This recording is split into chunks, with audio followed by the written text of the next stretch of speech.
Welcome back. While the All-Star Circuit of Champions sprint cars were in action at Port Royal Speedway recently, Jed Donahue caught up with one member of the PA posse, Greg Hodnett, who just happened to go on to victory that evening. Talk about the new team, how it came together. You're going to be doing a little bit more, I think, nationally, as well as running with the PA posse. Kind of talk about how the evolution of that a little bit. Well, after Jim and Sandy decided not to field a car for this season, they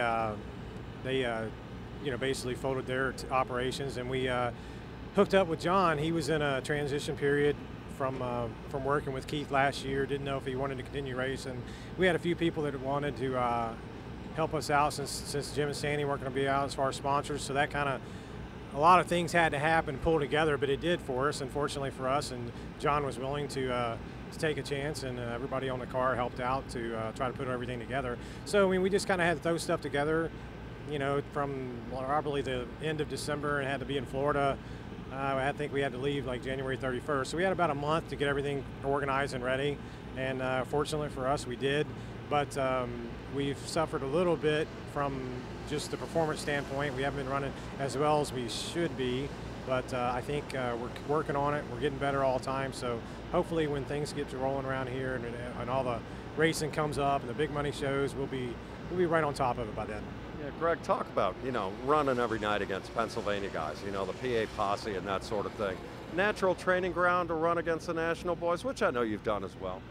It's tough. It's tough anywhere. These guys are tough. They're tough here. It shows when the competing series such as the All-Stars or Outlaws come to town, and our guys do very well, and are very competitive if they don't win. So it's a very competitive region. I think it's as tough to win here as anywhere, but now you take our guys and go to Iowa for Knoxville for their local program. Hey, it's tough to be in the same league as those guys because they run there every week.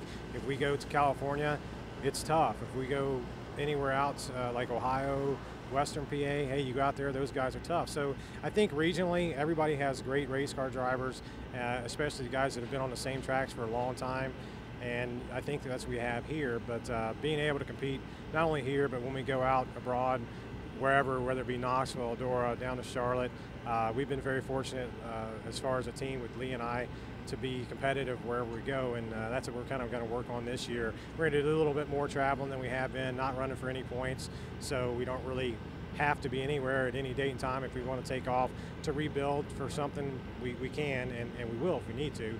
I don't think we will, but we'll take a break every once in a while if we need to. But other than that, just kind of run wherever we want, whenever we want, and try to do the best we can. As I said earlier, Greg and the Trone Outdoor team went to victory that evening against the All-Stars. So good luck to them for the rest of the season. Before we go to break, let's go back to Clinton County Raceway for more highlights from Friday night.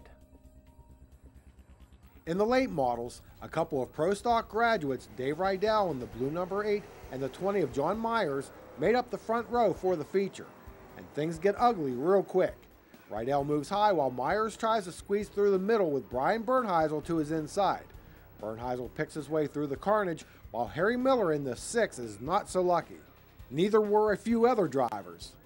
Bernheisel gets a great jump to restart the race. Luke Hoffner in the orange 15 and Waylon Wagner make it 3 wide for second. Advantage Hoffner. 2 laps in, we have a caution. Apparently Eric Irvin didn't get the memo that this was a late model race and not a mud bog. An early challenger for Bernheisel was Hoffner, but he gets out of shape in turn 2, opening the door for Billy Esch to move up to second place. Jim Yoder would close on Esch in the final laps, but neither could catch Bernheisel as he went on to win the event.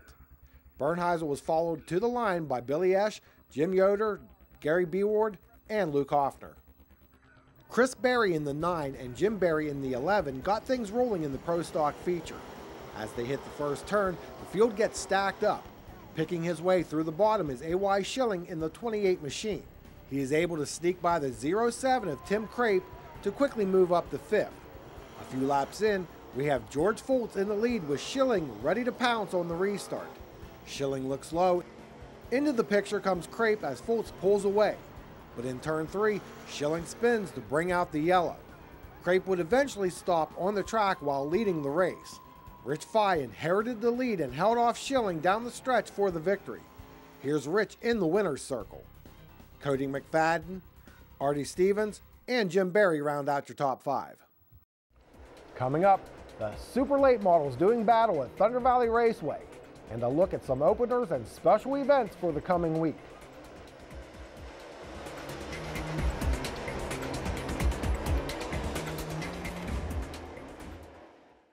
Family fun starts at Jake's Karts.